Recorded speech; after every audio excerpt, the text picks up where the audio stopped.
If you're deciding between fillers and implants, there's a very real chance it will ruin your face if you choose wrong. I've seen hundreds of cases over the last few years, and today I'm breaking down exactly who should choose fillers, who should choose implants, and how to avoid wasting years and thousands of dollars. And this is coming from a guy who had jaw implants, so I know what I'm talking about, unlike some basement dwellers. So let's dive right into this. Whether choosing implants or filler, one thing I always recommend before choosing any procedures is proper facial analysis. I offer detailed ratings, structural analysis, custom ascended morphs, and even one-on-one calls to plan everything correctly. And it saves people from making a lot of bad decisions. Alright, so when we look at implants versus fillers, these are the two main approaches to facial volume and structural enhancement. Okay, so typically implants are going to be surgical, more of a permanent solution, whereas fillers are going to be a non-surgical and temporary solution. Okay, so let's talk about what are facial implants. Facial implants are solid medical grade materials, usually made of silicone, Medpore, or PEEK. These are placed surgically on the bone. Common areas might include the chin, the jawline, the cheeks, etc. And these are designed to permanently change the structure of the face. Some of the pros of implants are that these produce a permanent result. They provide true skeletal structure, and there's no need for regular maintenance, okay? So you don't need to constantly get the implants redone. They also have a more predictable shape long term. On the other hand, I think some of the cons of implants are that they require surgery and anesthesia. Okay, they're more expensive up front. They do have a risk of infection or malposition, and the recovery time is a lot longer than fillers, and they're difficult to reverse, okay? So with that in mind, what are dermal fillers? Dermal fillers are injectable substances, usually hyaluronic acid. They're placed in the soft tissue, okay? They lead to temporary volume and contour changes, and common areas might be the lips, the cheeks, the jawline, under eyes, and nasal folds. Looking at some of the pros of fillers, these don't require any surgery. They're very quick, usually 10 to 30 minutes. You see very immediate results, and they're a lot cheaper and more reversible than implants, okay? But some of the cons of fillers are that these are temporary, okay? They typically last between 6 and 18 months. A lot of the time, they last a lot less than that, depending on the individual. Sometimes the fillers can dissolve within 2 to 3 months as well, okay? These can migrate or dissolve unevenly, and the repeated cost of constantly getting fillers adds up over time, okay? They also have limited structural support, and they present a risk of vascular occlusion if poorly injected.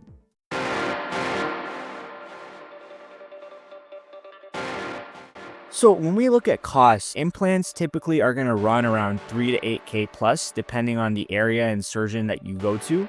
On the other hand, fillers are going to be between $600 to $1,200 per syringe, okay? So keep in mind, the fillers cost per syringe is a lot lower, but it often takes multiple syringes to see a visual result and multiple repeated applications to maintain that. So long-term fillers can often exceed the cost of implants by a lot, okay? When it comes to recovery time, implants are usually within 1 to 3 weeks, you have visible swelling, and it takes months, usually 3 to 6 to 9 months to see the full result. Fillers are much milder, okay, in terms of swelling. Bruising and swelling can last 1 to 3 days, and the result can show within weeks.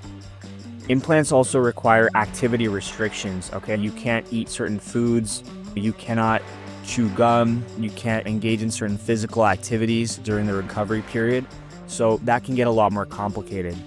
Doing a direct comparison, guys, between implants and fillers, when it comes to implants, these are a permanent solution, right? Fillers are a temporary solution.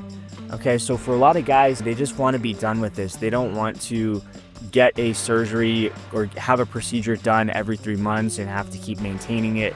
That can be a lot of a headache, especially if you're traveling, if you're doing things like that. So implants are a lot better permanent solution, okay? Maintenance costs. Typically implants have zero maintenance cost, whereas fillers have ongoing costs, okay, to keep getting them redone.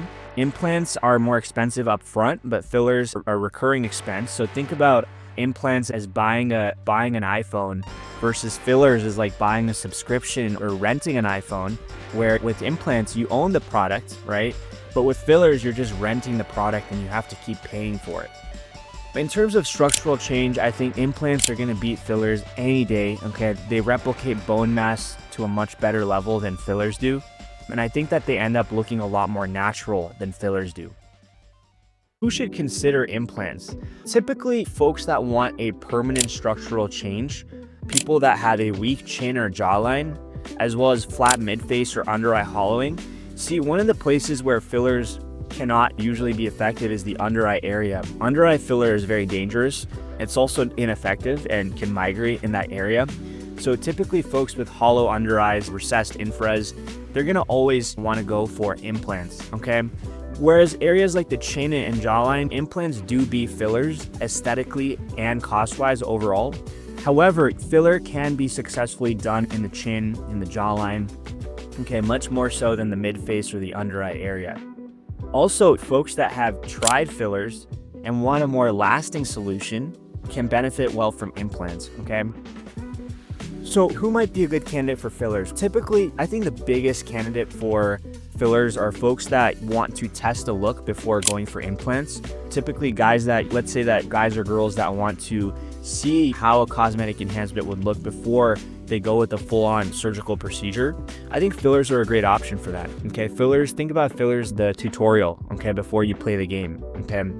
Think about fillers like a demo and think about implants like the final product.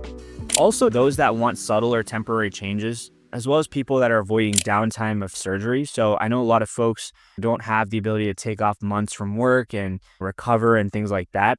So for them, I think fillers would be a lot better option than going for implants. So the final takeaway here is that implants are a structural, permanent, and surgical solution. Okay, fillers are a flexible, temporary, and low commitment solution. I think the best choice overall is going to depend on the individual's goals, budget, and risk tolerance. But in my personal opinion, as somebody who has the ability to take the downtime and wants a permanent result, I think in my case, implants beat fillers any day. Okay, I think that they're a long-term solution. Yes, you have to recover for longer, but once it's done, you don't have to worry about it. You don't have to keep paying for it. It's if you have the money saved up, go and buy a car, don't rent one. If you rent one, you're always going to end up paying a higher premium over time. But the ultimate conclusion is I think that you guys should consult qualified specialists for both options, evaluate the factors that determine your case, and ultimately make a decision from there. But I appreciate you guys watching. Hit and subscribe. We're going to make a lot more videos like this, and I'll see you guys next time.